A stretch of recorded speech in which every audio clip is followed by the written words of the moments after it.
Yuk kita masak butternut squash. Hasil dari mana nih Mi kebunnya? Ini dari kebunnya Pak Yusuf yang kemarin kita video ya. Nah ini itu kan. Oke. Wow, kuning. Ini saya lagi sama istri. Makanya setiap hari tanam. Judulnya juga Farming Day Channel. Nah, 60 ya. 60. Ya hacisnya. Ayo, talangan dulu. Aduh. Tuloy waso. Oke, sayang sini. Lihat Umi lagi itu tuh. Nah, ini pemirsa, jadi labu kuning ini sangat cocok untuk pengganti ASI ya, makanan pengganti ASI buat bayi ya. Teksturnya lembut, rasanya manis, namun kemanisannya tidak setingkat dengan gula, jadi kadar glukosanya itu masih bisa ditolerir, jadi bayi kita aman dari kelebihan gula. Sebagaimana kita ketahui di desa sekarang bahwa katanya ya, bayi-bayi kita tuh kelebihan gula, terutama di ASI ya, atau di susu formula pun bila ditakar. Nah ini nanti masih tetap saya akan manfaatkan ya, termasuk cangkang-cangkang cangkang kacang itu tuh biasanya saya kumpulkan. Oke, kumpulkan dulu di bawah ya. Nah selain itu butternut dinilai sehat untuk penderita gagal ginjal kronis seperti ini ya, seperti saya misalkan. Ini kan sodium bikarbonat, ini adalah obat untuk yang punya gagal ginjal kronis. Nah kemudian yang punya gagal ginjal kan tidak boleh makan tidak boleh makan yang tinggi kalium atau kalium yang tidak terukur.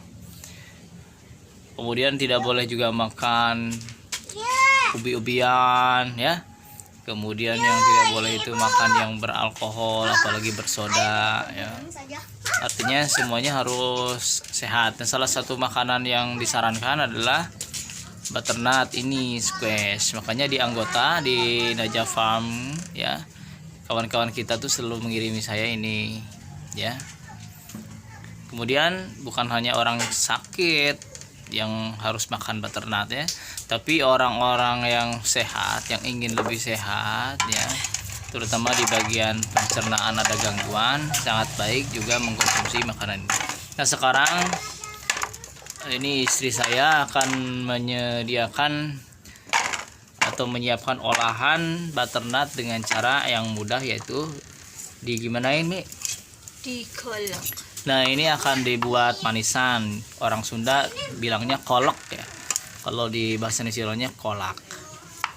Nah, cukup dengan menambahkan gula sedikit saja, dan karena saya nggak boleh dulu makan santan, maka cukup gula saja. Padahal ini sudah manis. Biasanya selain dikolak dibikin apa lagi? Puding. Dibikin puding ya, dibikin puding itu news. Kemudian bikin juga cake atau kue basah, kue kering berbahan dasar butternut juga sangat baik ya Mi ya. Itu banyak olahan sekali, banyak olahan makanan yang bisa dibuat dengan berbahan dasar butternut. Nah ini karena eksotis, coba Mi lihat di kulitnya Mi. Tuh lihatnya, warnanya kan bagus, cantik sekali. Kalau mangga itu yang begini tuh mangga sisi ya, sekarang lagi tren, kuning sekali, dan kulitnya tuh kulit luarnya mulus. Namun karena ini ini sebenarnya nggak masuk supermarket ya, Meskipun ini reject loh, reject, tapi masih kualitas terbaik ya menurut saya. Karena kualitas terbaik, jadi dalamnya kan padat. Tidak ada bijinya loh ini. Bijinya paling ya 1, 2, 3 gitu. Di bagian mana bijinya? Biasanya di bagian yang mendekati ini. Ya, ya di sininya di gantung gini. Teksturnya, enak. Nah kemudian saya mau kasih rahasia ya. Di sini kan sudah ada kalau 12 petani ya. Dari plasma Najah Farm itu ada 12 orang petani. Kemudian anggota Najah Farm ini sudah memperhitungkan bahwa hasil uji coba kita ya setelah tes ya itu kandungannya, ternyata kandungan atau rendaman airnya itu lebih sedikit karena mungkin di sini kan dataran rendah dekat Pantai Jayanti, jadi lebih panas. Nah, sekarang ini kalau Anda cicipi ini lebih manis daripada yang berada di dataran tinggi. Kenapa demikian? Karena ini karena pengurai atau terjadinya fotosintesis itu lebih maksimal ya, sehingga rasanya ini sangat manis ya. Nah ini tadi biji nih, bijinya ya. Nah sedikit ya, ini bijinya sedikit sekali. Yo. Di video yang lalu juga saya bilang bahwa satu biji ini 3.000 rupiah loh. Ini bijinya kecil. Jadi 3.000 rupiah. Tapi ini kan sudah F kedua ya. Benih F1 nya itu 3.000, satu paknya itu 3 juta. Didapatkan banyak dari distributor langsung yang ditunjuk Rizwan ya.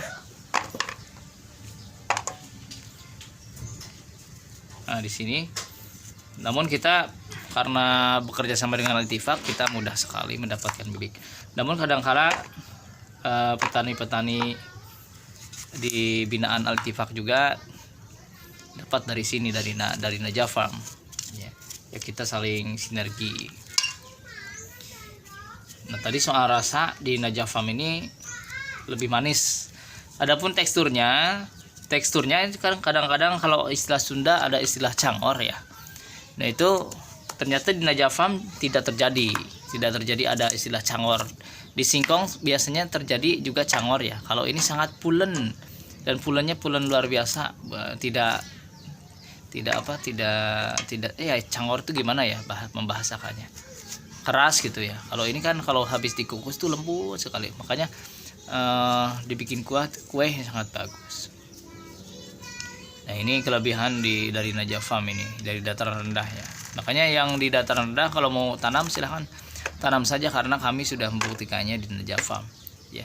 Di sini petani suksesnya sudah banyak ya, berkali-kali menanam. Di antaranya yang paling sukses itu adalah pertama Bapak Husni Mubarok, kemudian Pak Apip Udin, kemudian Bapak Ade Mulis, didukung oleh dari Bapak Nas UGSD, kemudian saya juga sudah berapa kali nanam.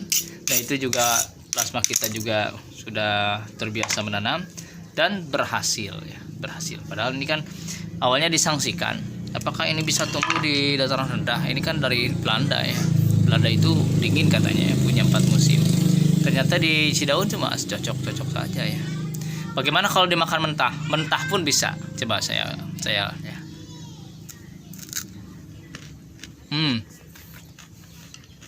Ini rasanya mirip dengan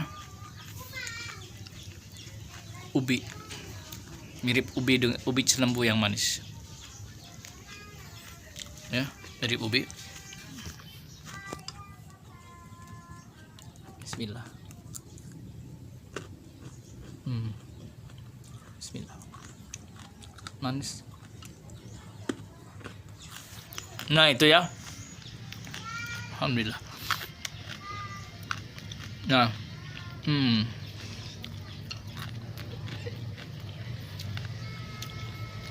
Dan satu lagi. Kalau ingin mendapatkan hasil panen yang eksotis bagus juga tembus supermarket, itu harus ada SOP-nya. Kita dapat SOP yang terbaik dari Alitifak ya. Sehingga dan SOP itu diterapkan sehingga berhasil ya. Berhasil. Kita belajar juga lewat grup di Facebook. Ya, terima kasih kawan-kawan di Facebook juga. Oke, kita akan bikin kolak. Anda sudah tahu lah resepnya kolak. Assalamualaikum warahmatullahi wabarakatuh.